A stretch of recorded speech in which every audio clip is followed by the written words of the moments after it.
Please stand.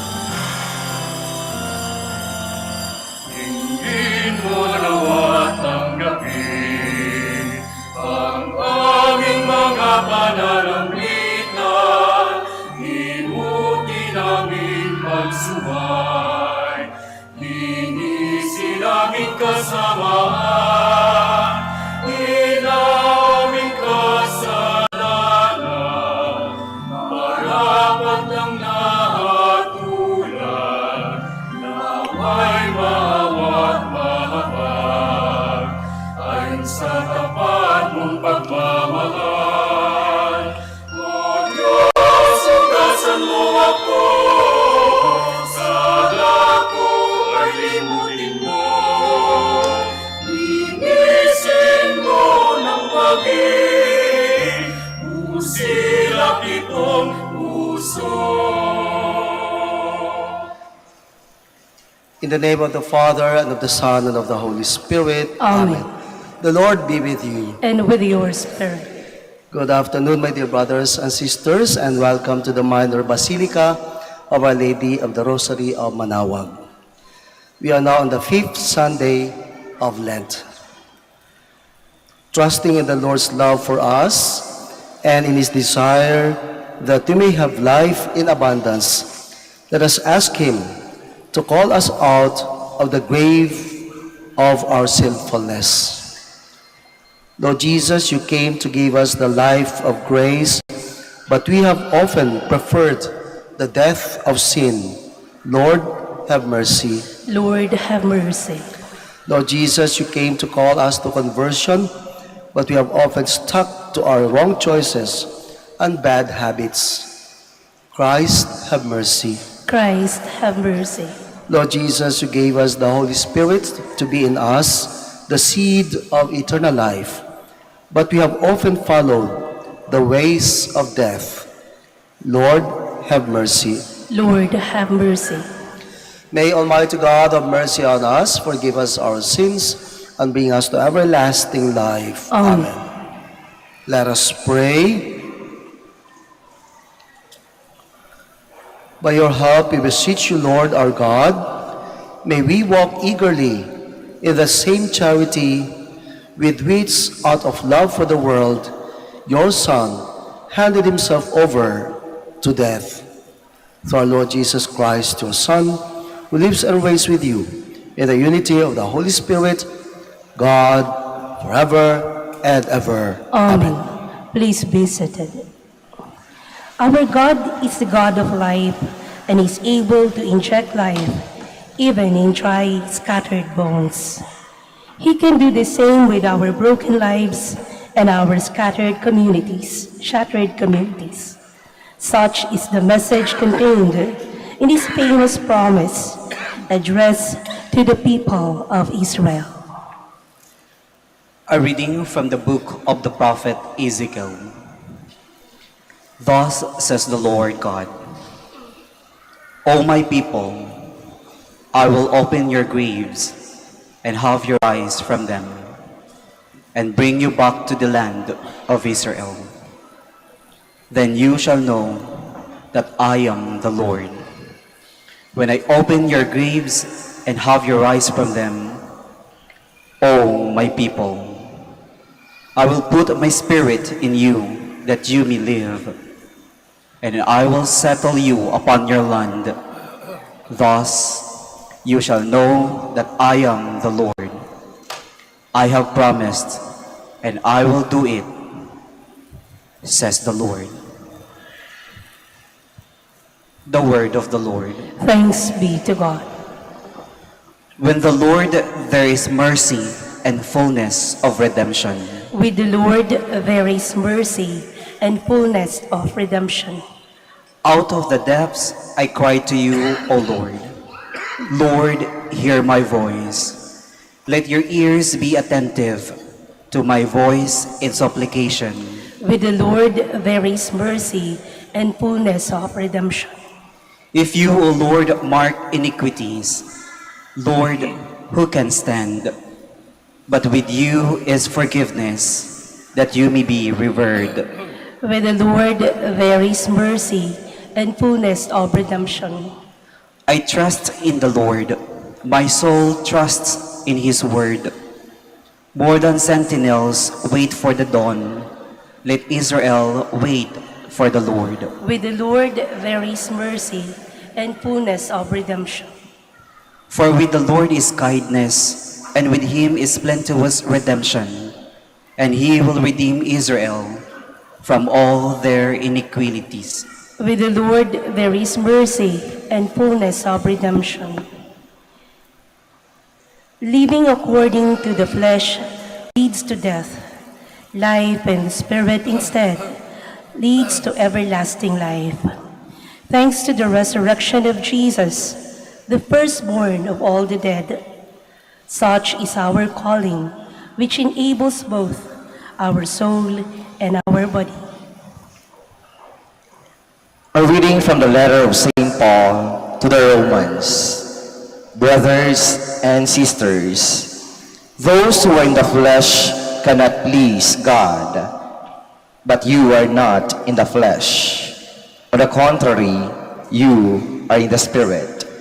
If only the Spirit of God dwells in you, whoever does not have the Spirit of Christ does not belong to him. But if Christ is in you, although the body is dead because of sin, the Spirit is alive because of righteousness.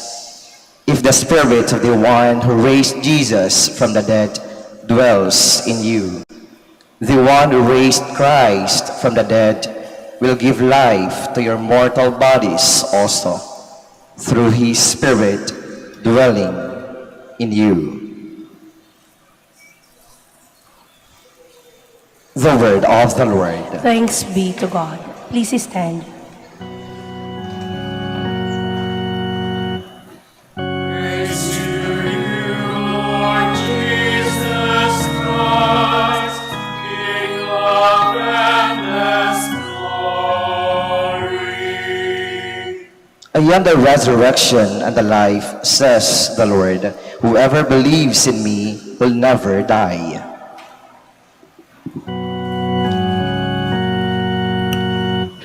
Praise to you, Lord Jesus Christ, King of endless glory. The Lord be with you. And with your spirit.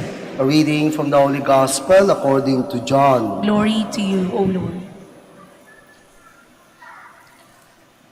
The sisters of Lazarus sent word to Jesus saying, Master, the one you love is ill.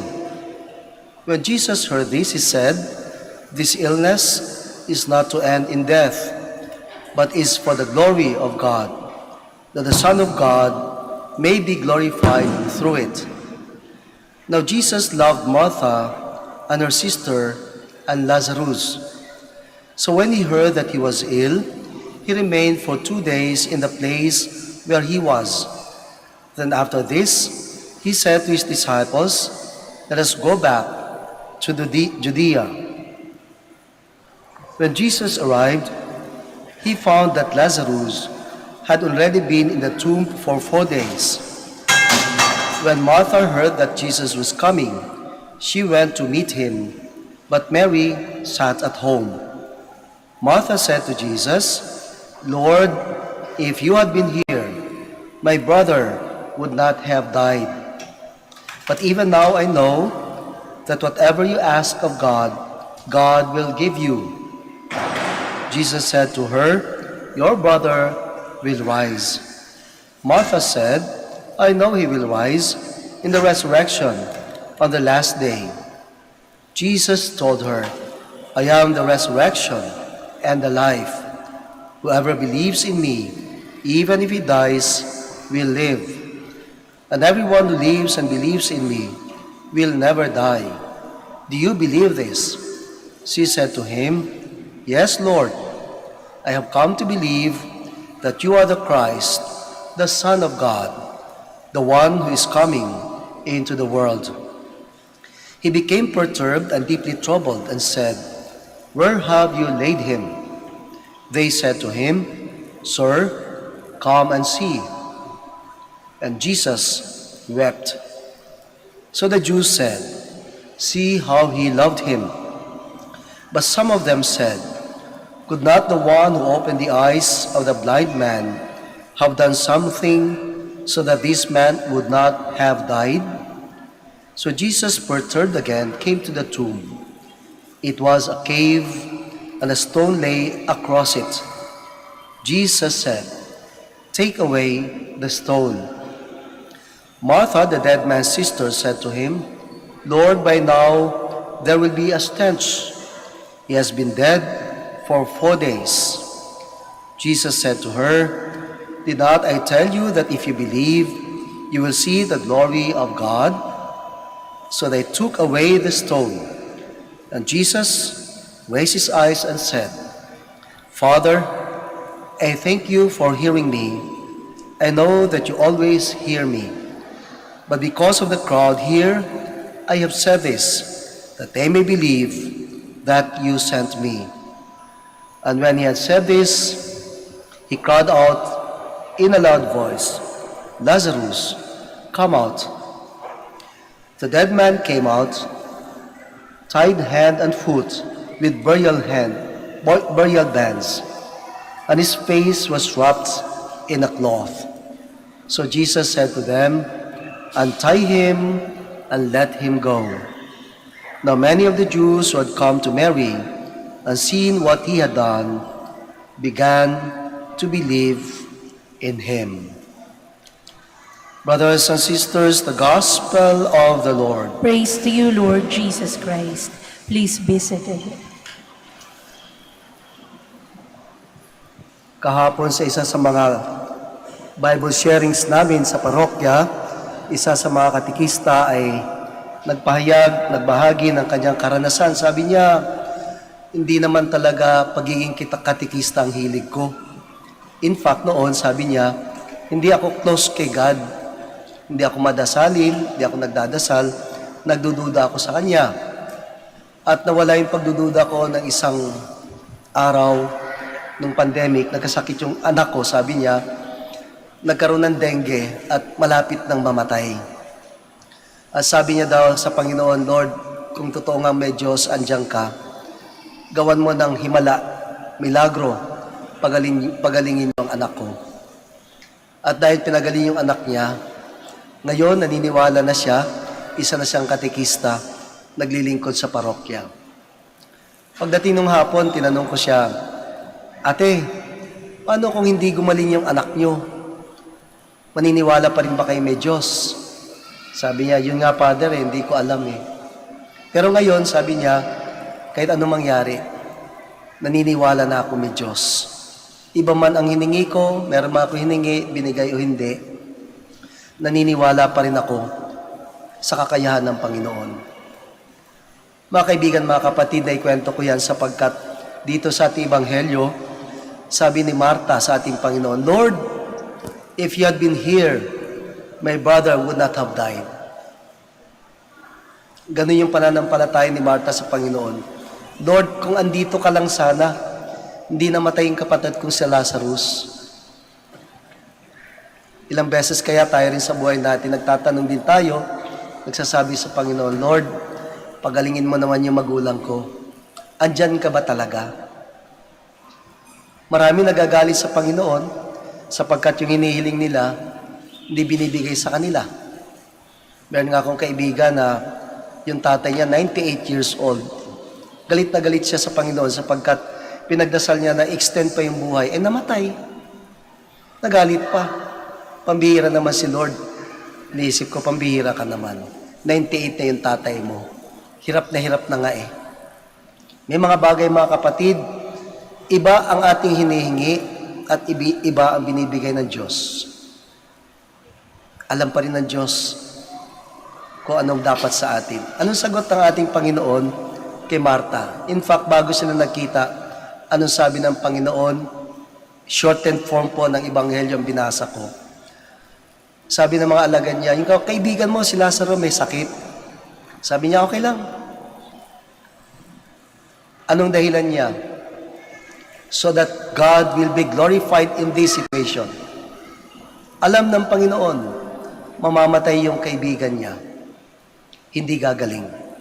Hinayaan niya sapagkat sa pagkakataong ito, ipapakita niya ang kapangyarihan ng Diyos. In this part, Jesus said that God may be glorified.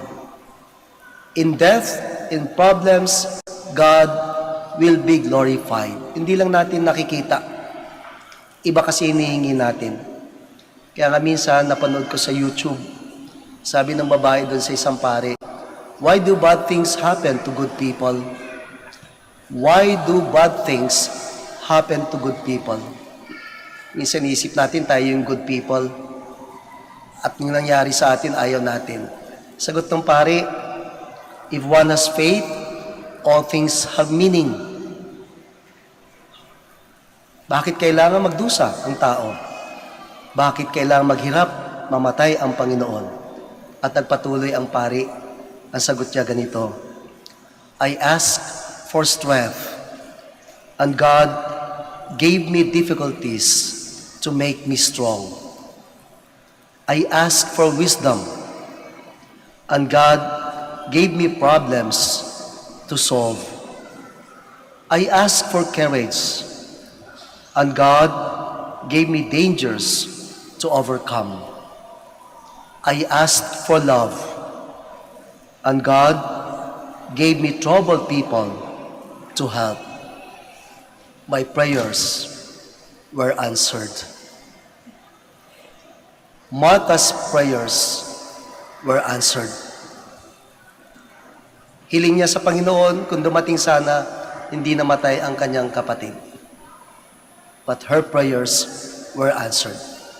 And the answer is magnificent, glorious, because God in that situation raised up Lazarus. Mga kaibigan, mga kapatid, tayo rin ay mga may pinagdadaanan. Tayo rin ay sasabihan ng Panginoon sa pinagdadaanan natin, Lazarus, come out. Is your name being called by the Lord? Come out. Come out of that addiction. Come out of that sinful relationship. Come out of that work that's not helping you at all. Come out dun sa mga anak mo na hindi mo inaalagaan. Come out. Come out of despair. God is calling your name. We may be asking different things from the Lord, but I tell you, He's giving wonderful answers. Mga kapatid, anong pinagdadasal nyo ngayon? Anong hinihiling nyo ngayon? Ano ang iniiyakan natin ngayon? God may not give the direct answer to all these things. But I tell you, our prayers will be answered. Ano pong kailangan? Have faith in me. Sabi ni Jesus kay Martha, have faith in me. Have faith in the Lord.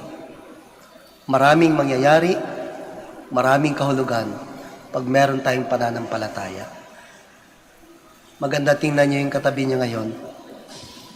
Ipagdasal niyo yan. Maring siya, si Lazaro, na kailangang lumabas sa lungga, sa libingan, nakabaon, nakatago, nakabalot. Pray for each other.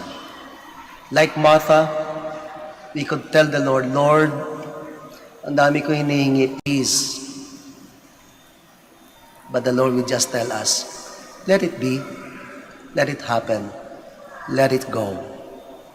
I am the Lord. Sana marinig natin, mga kapatid, ang pangako ng Panginoon. Have faith in me. I am the Lord. At tulad ng sinabi ng pare, my prayers were answered. Please stand. Let us now profess our faith. So we all say, I believe in one God, the Father Almighty, Maker of heaven and earth. of all things visible and invisible. I believe in one Lord Jesus Christ, the only begotten Son of God, born of the Father before all ages, God from God, light from light, true God from true God, begotten, not made, consubstantial with the Father. Through him all things were made.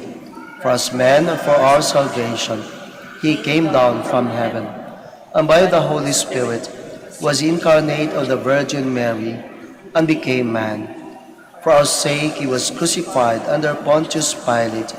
He suffered death and was buried, and rose again on the third day, in accordance with the Scriptures. He ascended into heaven, and is seated at the right hand of the Father. He will come again in glory to judge the living and the dead, and his kingdom will have no end. I believe in the Holy Spirit, the Lord, the giver of life, who proceeds from the Father and the Son, who with the Father and the Son is adored through the prophets. I believe in one holy, Catholic, and Apostolic Church. I confess one baptism for the forgiveness of sins, and I look forward to the resurrection of the dead and the life of the world to come. Amen. Brothers and sisters, trusting in the life-giving power of the Lord, let us present to him our petitions for the needs of all mankind and our own. Let our response be, Lord of life, hear us. Lord of life, hear us. That the Church may constantly be kept alive by the presence of the Spirit and be healed from the many wounds caused by our sinfulness. Let us pray. Lord of life, hear us. That our spiritual leaders may be agents of the Spirit in bringing back to life those groups and institutions that have been plagued with divisions and hatred. Let us pray. Lord of life, hear us. That those who find themselves buried in the grave of sin and vices may find in the local Christian community the help they need to start living according to the gospel. Let us pray. Lord of life, hear us. That those who labor under the difficulties caused by the oppressive or uncaring environment may find in today's reading a source of inspiration and courage. Let us pray. Lord of life, hear us. Let us pray in silence for our personal intentions.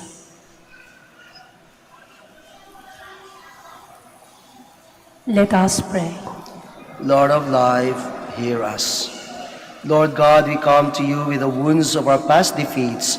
Work for us the wonders you accomplished in the valley strewn with dry bones under the tomb of Lazarus. You who live and give life forever and ever. Amen. Please be seated.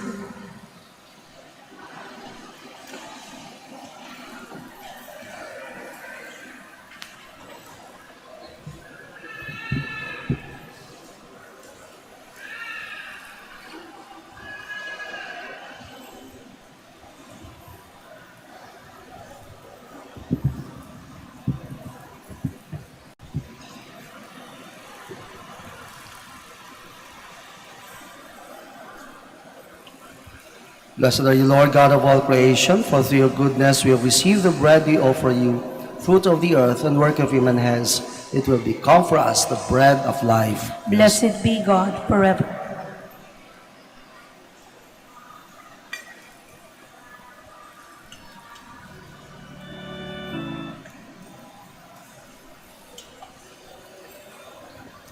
Blessed are you, Lord God of all creation, for through your goodness we have received the wine we offer you, fruit of the vine and work of human hands. It will become our spiritual drink. Blessed be God forever.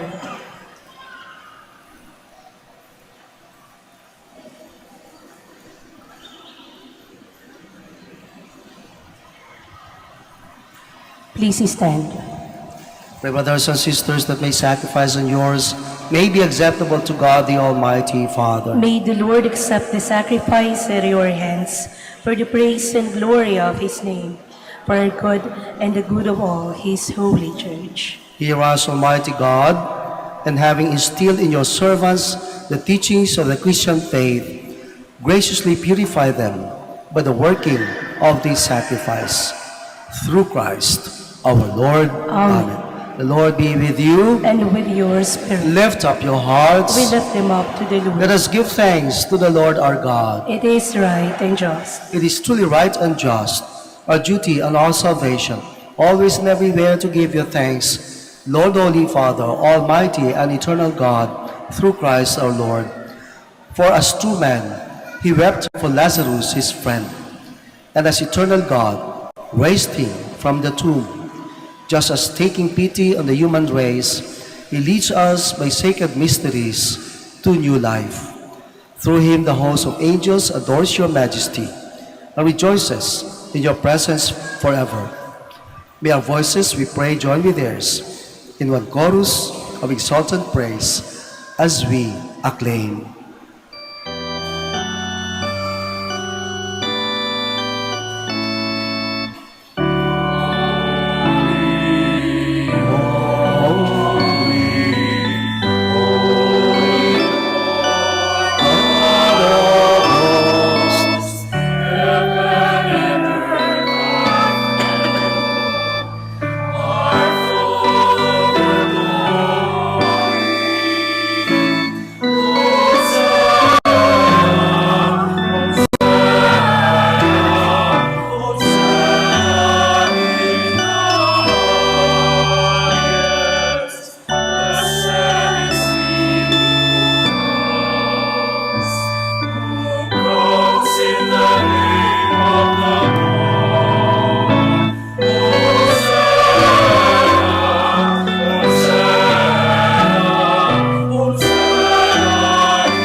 Please kneel.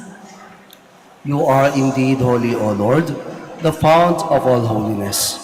Make holy therefore these gifts, we pray, by sending down your Spirit upon them like a dewfall, so that they may become for us the body and blood of our Lord Jesus Christ.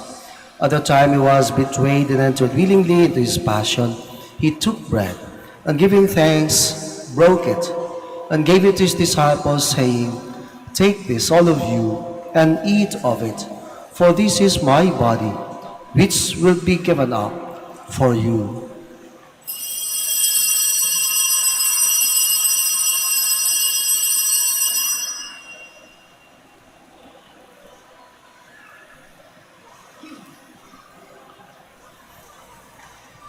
In a similar way, when supper was ended, he took the chalice, and once more giving thanks, he gave it to his disciples, saying, "Take this, all of you, and drink from it, for this is the chalice of my blood, the blood of the new and eternal covenant, which will be poured out for you and for many for the forgiveness of sins. Do this in memory of me."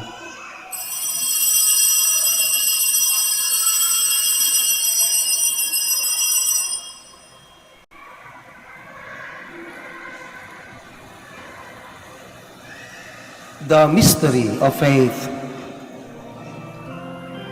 When we eat this bread and drink this cup, we proclaim your death, O Lord, until you come again.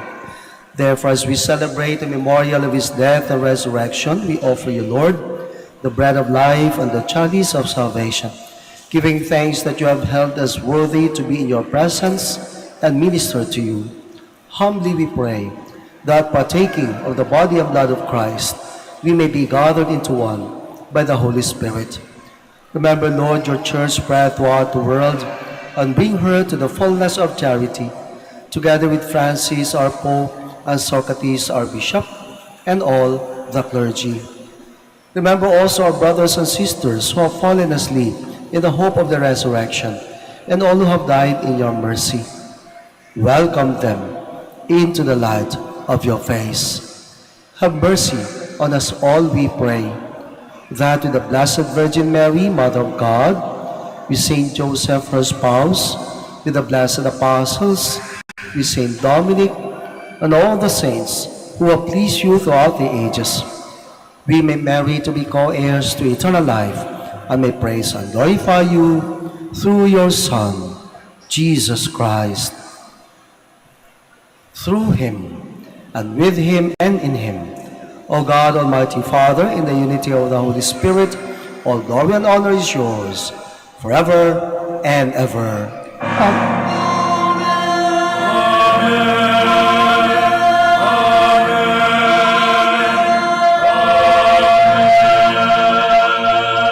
Please stand. At the Savior's command and formed by divine teaching, we dare to say,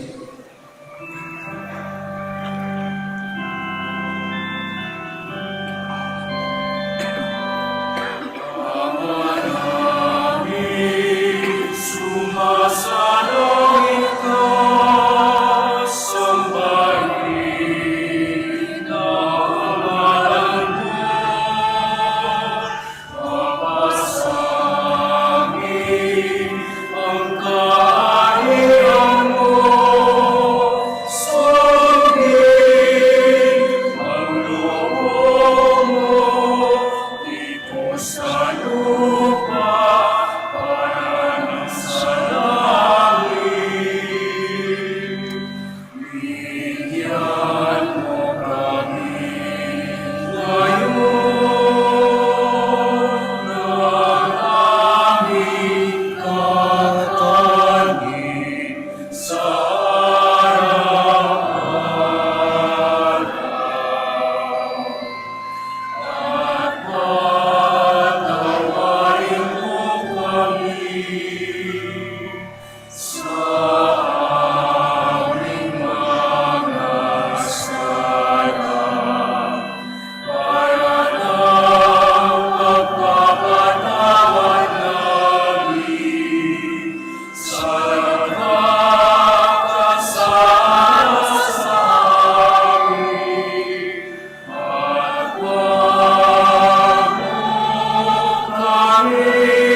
Deliver us, Lord, we pray, from every evil. Graciously grant peace in our days, that by the help of your mercy, we may be always free from sin and safe from all distress, as we await the blessed hope and the coming of our Savior, Jesus Christ. For the kingdom, the power, and the glory are yours, now and forever.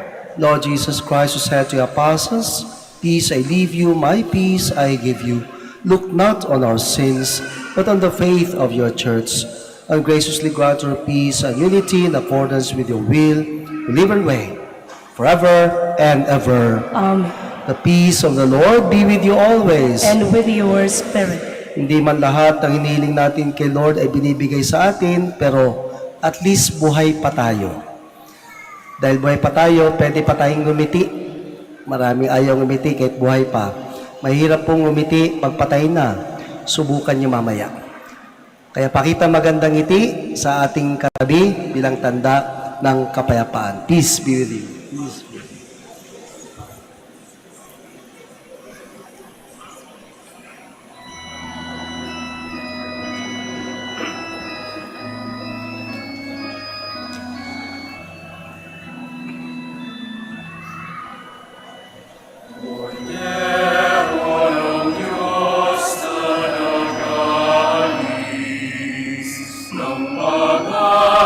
Kasalanan ng mundo.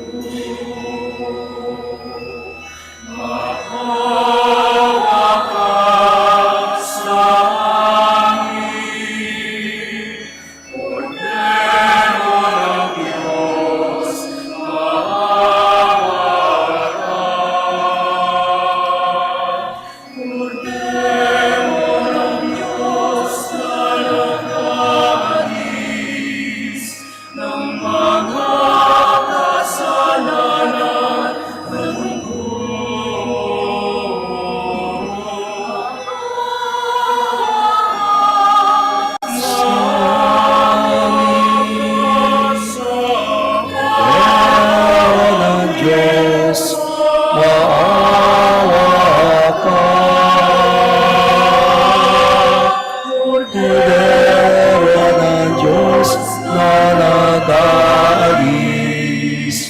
ng mga kasalanan ng mundo.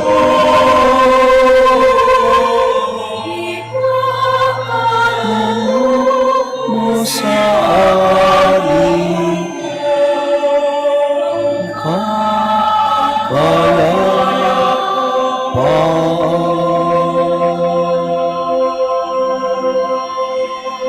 Please kneel.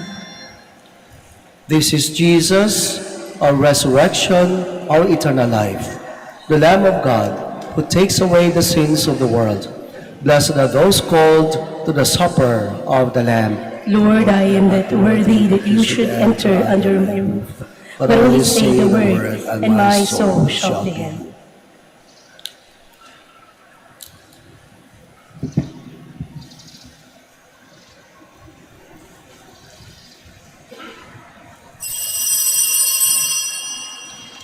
Paalaala po sa lahat, sa inyong pagtanggap ng komunyon, bago po kumarap, pakibaba na po ang face mask. Kapag sinabi sa inyo, Body of Christ, tanggapin ng inyong dalawang kamay ang hostya at sumagot ng Amen. At isubo na agad ang hostya. Huwag po ninyong isubo habang naglalakad at lalong huwag dalhin sa upuan ang hostya upang maiwasan po ang pagkahulog nito. Salamat po.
Please stand.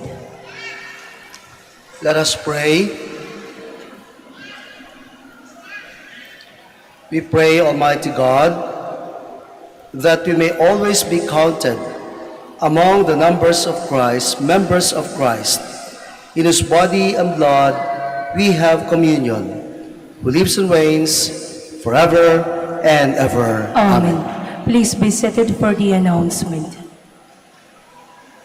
The Our Lady of the Rosary Parish is inviting Catholics to serve the minor basilica.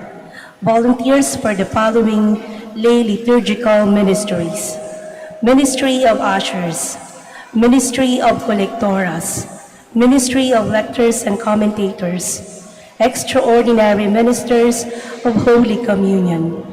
Interested applicants must be residents of Manaoag, 13 to 45 years old for the Ministry of Lectors and Commentators, 20 to 55 years old for other ministries.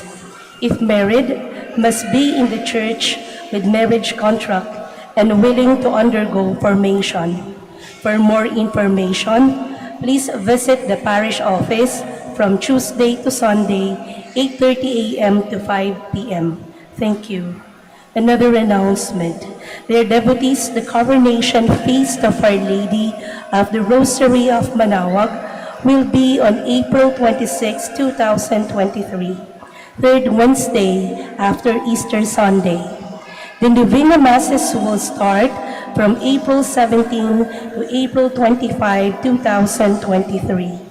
If you wish to sponsor one or several Masses, you may fill out the form at the counters for Masses area and submit it with your donation, where you will be provided with an acknowledgement receipt, or you may visit www.manaoagminorbasilica.org for the online misa. All names of donors and sponsors will appear in the electronic souvenir program. Thank you very much for your continued support. Please stand. Maraming salamat po sa inyong pagdalaw sa Basilika, sa inyong aktibong pakikisa sa banal na misa. Naway sa inyong pag-uwi, bitbit nyo ang mga biyaya ng Diyos Ama at ang mga panalangin na mahal na Inang Maria. Ingat sa pag-uwi. Enjoy the rest of the week. The Lord be with you. And with your spirit. May Almighty God bless you, the Father, and the Son, and the Holy Spirit. Amen. The Mass is ended. Go in peace. Thanks be to God. Prayer for the blessing of the sick. Let us pray. God, our Almighty Father, by your blessing you give us strength and support in our frailty. Turn with kindness toward our sick brothers and sisters. Free them from all illness and restore them to good health through the intercession of Our Lady of the Rosary of Manaoag, so that in the sure knowledge of your goodness, they will gratefully bless your holy name. We ask this through Christ, our Lord. Amen. Prayer for the blessing of religious articles.